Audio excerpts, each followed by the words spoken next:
Right guys, this is basically what it looks like. All nicely done, nice and thick. Definitely worth having. This is part 2 of the video because my camera, the battery ran out. So there you go. Taste it. So it's lovely.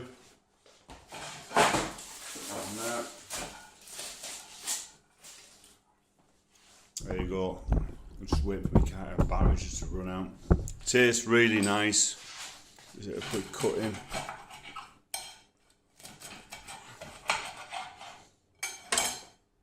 Top end's really nice. As I say, it's good meat, good quality. So that's a great look at the Goodfellas Meat Feast Pizza. Oh, have a taste of that. Oh. Thanks guys for watching. I'm going to enjoy this now. See you next one. Zoom in on that.